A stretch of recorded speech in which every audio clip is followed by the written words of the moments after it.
ശ്ലോകം 7. അഭാജി ശാഹിദ്യുതയം യഥാ ത്വയാ. ഹേ ഭഗവൻ, ഹേ ഗുരുവായൂരപ്പ, എപ്പോഴാണോ അങ്ങയാൽ ആ വൃക്ഷം പൊട്ടിക്കപ്പെട്ടത്. ശാഹിദ്യുതയം, ശാഖകളുള്ളത് ശാഖി. വൃക്ഷങ്ങൾക്ക് ശാഖകൾ ധാരാളം ഉണ്ടല്ലോ. അപ്പോൾ ശാഖി വൃക്ഷം. ശാഹിദ്യുതയം 2 വൃക്ഷം. അത് അഭാജി പൊട്ടി, വഞ്ചിക്കപ്പെട്ടു. ആരാ അതിന് ഇത് പൊട്ടിച്ചത്? ത്വയാ, അങ്ങയാൽ. ഹേ ഗുരുവായൂരപ്പ, എപ്പോഴാണോ ആ വൃക്ഷങ്ങൾ 2ഉം അങ്ങയാൽ പൊട്ടിക്കപ്പെട്ടത്. തദൈവ, തദായവ, അപ്പോൾ തന്നെ. അത് താഴെ പൊട്ടി വീഴേണ്ട താമസമേ ഉള്ളൂ. അപ്പോൾ തന്നെ.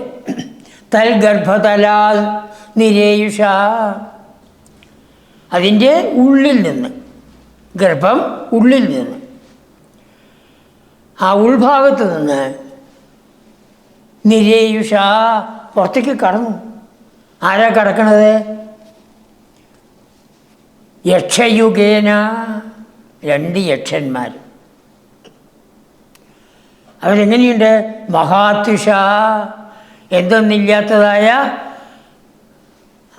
ഒരു കാന്തിയോടുകൂടി. തീർത്ത് എന്ന് പറഞ്ഞാൽ കാന്തി, വർദ്ധിച്ചതായ കാന്തി. യക്ഷന്മാരൊക്കെ സുന്ദരന്മാരാണെന്നാണ്. വിദ്യാധരന്മാർ, ഗന്ധർവന്മാർ, യക്ഷന്മാർ ഒക്കെ സുന്ദരന്മാരുമാണ്. അപ്പോൾ അവരുടെ പഴയ രൂപം കിട്ടി, ആ വേഷങ്ങൾ കിട്ടി. അങ്ങനെ ആ വേഷത്തോടു കൂടിയാണ് മരത്തിൻ്റെ ഉള്ളിൽ നിന്ന് വരുന്നത്. മഹാത്യുഷ യക്ഷയുഗേന, എന്തെന്നില്ലാത്ത കാന്തിയോടുകൂടി. യക്ഷയുഗേന, 2 യക്ഷന്മാർ. യുഗം 2. ആ 2 യക്ഷന്മാർ തൽക്ഷണാൽ, ഉടനെ തന്നെ, എപ്പോൾ പൊട്ടി വീണുവോ ഉടനെ. അഭാജി ഗോവിന്ദ ഭവാനപി സ്തവൈഹി. ഹേ ഗോവിന്ദ, ഹേ ഭഗവാൻ. ഭഗവാന് അനേകം നാമങ്ങളാണ്.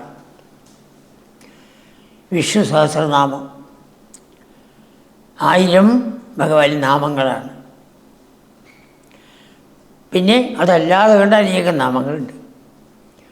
ആ നാമങ്ങൾ കൊണ്ട് നമ്മൾ ഭഗവാനെ സ്തുതിക്കണം, പൂജിക്കണം. ഗോവിന്ദൻ എന്ന് പറഞ്ഞാൽ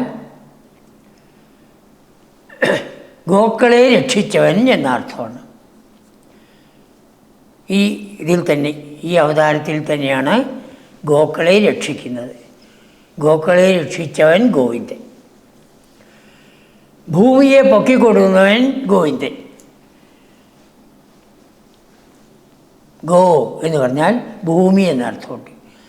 12 അർത്ഥങ്ങളാണ് ആ ശബ്ദത്തിനുള്ളത്. 12 അർത്ഥങ്ങൾ. നമ്മളെ സംബന്ധിച്ച് ഏറ്റവും പ്രധാനപ്പെട്ടത് ഗോ എന്നുള്ളത് വാക്കെന്നുള്ള അർത്ഥമുണ്ട്. ഏത് വാക്കാണ്? ഉപനിഷത്ത് വാക്കുകൾ. ഉപനിഷത്ത് വാക്കുകൾ കൊണ്ടാണ് ഈ ഭഗവാനെ നമ്മൾ അറിയുന്നത്, ഭഗവാന്റെ മാഹാത്മ്യം അറിയുന്നത്. അപ്പോൾ ഉപനിഷത്ത് വാക്യങ്ങളെ കൊണ്ട് അറിയപ്പെടുന്നവൻ ഗോവിന്ദൻ.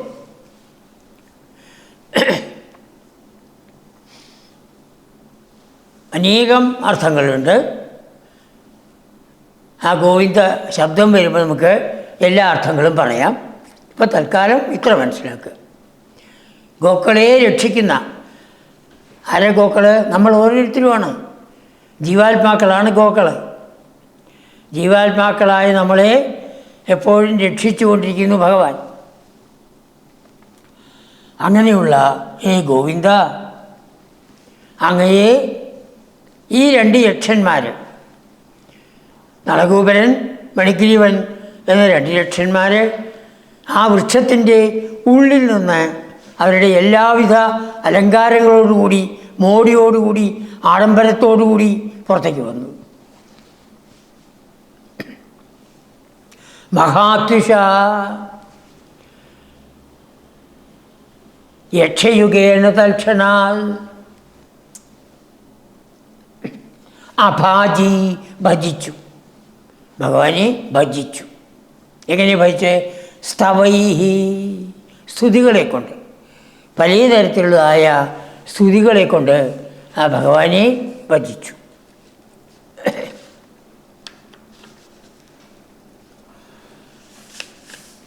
ഭാഗവത്തിൽ വളരെ ശ്രേഷ്ഠമായ സ്തുതി തന്നെയാണ്. ഇത്രകാലം അവർ തപസ് ചെയ്യായിരുന്നു. ആ തപസ് കൊണ്ട് പ്രപഞ്ചത്തിൻ്റെ രഹസ്യം അവർക്ക് മനസ്സിലായി. ആരാണ് ഈ ഭഗവാൻ എന്നുള്ളവർക്ക് മനസ്സിലായി. ആരാണ് താങ്കൾ ഓരോരുത്തരും എന്നുള്ളതൊക്കെ മനസ്സിലായി. ആ അറിവോടുകൂടിയാണ് ഭഗവാനെ സ്തുതിക്കുന്നത്. ആ സ്തുതി നമുക്ക് അടുത്ത ശ്ലോകത്തിൽ നോക്കാം.